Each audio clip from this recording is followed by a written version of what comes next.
So hello and namaste everyone guys है welcome to my another unboxing video. आज चाहिँ म बोयाको माइक अनबक्सिङ गर्न गइरहेको छु है त। And here is our Boya mic है त। यो चाहिँ बोया बाई M1DM माइक हो हैन, डुअल माइक हो। So it's better for interview है।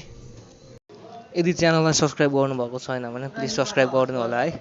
टेक्नोलोजी एन्ड ग्याजेट रिलेटेड प्रोडक्टहरु अनबक्सिङ एन्ड टेक्नोलोजीका कुराहरु हुँदै गर्छ है मेरो च्यानलमा। सो सब्स्क्राइब गरेर चाहिँ बेल आइकनलाई दबाउनु होला। सो बोयाको माइक अनबक्सिङ गरौँ है त। माइक भित्र के छ भन्दाखेरि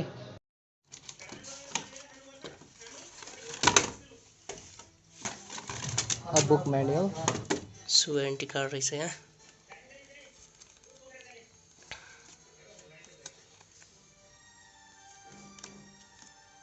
As you can see, so एउटा कुरा भनि नै दिन्छु हैन साथीहरुलाई। यो बोयाको माइकमा भनेको चाहिँ हैन, अगाडि जुन ठुलो लाउड साउन्ड आइरहेछ भने चाहिँ हैन, जस्तै म बोलिरहेको छु नि त अहिले, मेरो साउन्ड चाहिँ मज्जाले सुनिन्छ हैन। अनि ब्याकग्राउन्डको साउन्ड चाहिँ सुनिँदैन क्या म बोलिराख्दाखेरि चाहिँ। अनि जब म बोल्दिन नि तब ब्याकग्राउन्डको साउन्ड चाहिँ ठुलो आउँछ। अनि त्यस्तो हुन्छ क्या। खासमा बुझ्नुभयो होला नि तपाईहरुले। म बोल्दाखेरि चाहिँ मेरो साउन्ड मात्रै सुनिन्छ हैन। म बोलिन भने चाहिँ ब्याकग्राउन्डमा जुन सानो सानो नोइज आइरा हुन्छ नि त, त्यसलाई इन्हान्स गरिदिन्छ क्या। सो बाइकमा बसेर दुईजना राइड जाँदाखेरि चाहिँ यो माइक एकदम काम लाग्छ हैन। पछाडि बस्नेलाई पनि दियो एउटा, अगाडि बस्ने बेला आफूले हेलमेटमा लगायो, अनि दिता आवाज चाहिँ मजाले रेकर्ड हुन्छ है। So this is better. Also हामी कसैको इन्टरभ्यू लिँदैछौँ भने चाहिँ इन्टरभ्यू लिने मान्छे र इन्टरभ्यू जसको दिइरहेछ त्यसलाई दुईटा माइक राखिदियो हैन नेकमा। एन्ड युजफुल, एकदम युजफुल छ क्या। सो यसमा चाहिँ एउटा यो चाहिँ नगनाओस् भनेर सेन्ट एज अ सेन्टको रूपमा एउटा औषध दिएको छ हैन। अनि अर्को भनेको चाहिँ हाम्रो सो यो प्याकेट भित्र दुईटा फिल्टर दिएको छ हैन माइकको लागि। अनि दुईटा क्लिप दिएको छ माइकको लागि नै। अनि माइकमा राख्नलाई ब्याट्री दिएको छ। अनि यो ज्याक भनेको चाहिँ हाम्रो यो ठुलो स्पिकर हुन्छ नि त, यो ब्ल्याक कलरको ठुलो स्पिकर हुन्छ है, ब्लुटुथ स्पिकरहरु यिनीहरुमा माइक एज अ माइकको रूपमा चाहिँ युज गर्नलाई काम लाग्छ है त। सो बोयाबाट रेकर्ड गर्दाखेरि चाहिँ साउन्ड कस्तो आउँछ हेरौँ है त। मैले चाहिँ अहिले चाहिँ भोइस ओभर गर्दैछु हैन, एकदम राम्रो माइकबाट। अब चाहिँ रियल भोइस सुनाउँछु है तपाईहरुलाई। म चाहिँ अब यो फोम राखेर ल्याउँछु है तपाईहरुलाई कस्तो आउँछ। अनि ब्याट्री चाहिँ कहाँ लाग्छ भन्दाखेरि सो यो माइक चाहिँ यता लाग्छ, यो ब्याट्री चाहिँ यता लाग्छ as you can see. So राखेर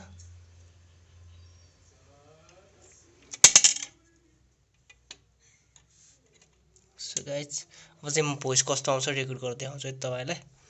सो आफ्टर इन्स्टलेसन फर्म है, फर्म हालिसकेपछि एकदम माइक जस्तै देखिरहेछ हैन, पुरै प्रोफेसनल माइक जस्तै।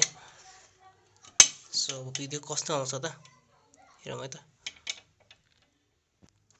सो विदाउट माइक है त। Hello hello 1 2 3 mic testing.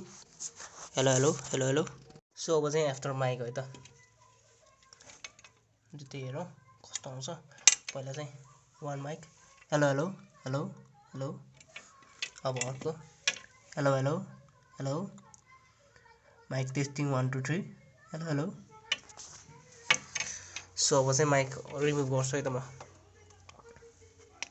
So after mic remove चाहिँ यो चाहिँ मेरो साउन्ड है त कस्तो आइरहेछ भन्नु है गाइज। सो कस्तो लाग्यो video, like share subscribe comment गरिदिनु होला। And if you one purchase this है, यु क्यान मेसेज मी है, कमेन्ट पनि गर्न सक्नुहुन्छ। You can message me directly. So तपाईले बोयाको अनबक्सिङ हेरिसक्नुभयो हैन। सो बोयाको माइक अनि अरू माइकको चाहिँ के डिफरेन्स छ भन्दाखेरि हैन, सो हामीले नर्मली रेकर्ड गर्दाखेरि बोयाले नर्मली रेकर्ड गर्दाखेरि चाहिँ मजाले अगाडि पछाडि हैन कहिलेदेखि बोलेर सबै सुन्छ कि। अब जब म बोलिरहेको छु नि त, म बोलिरहेको बेला चाहिँ पछाडिको नोइज क्यान्सल हुन्छ हैन। जब म बोल्दिनँ नि तब त्यो पछाडिको नोइज मजाले सुनिन्छ कि। त्यस्तो हुन्छ कि बोयाको माइकहरुमा चाहिँ। अनि हाम्रो नर्मली मोबाइलले खिच्दाखेरि चाहिँ त्यस्तो हुँदैन नि है। ठुलो साउन्डलाई ठुलै बनाइन्छ हैन, सानो साउन्डलाई सानै बनाइन्छ। सो माइक लिनुको फाइदा चाहिँ त्यो छ। सो भिडियोलाई लाइक शेयर एन्ड सब्स्क्राइब गरिदिनु होला। एन्ड यस्तै भिडियो आउँदै गर्छ। स्टे ट्युन है त गाइस। Bye bye.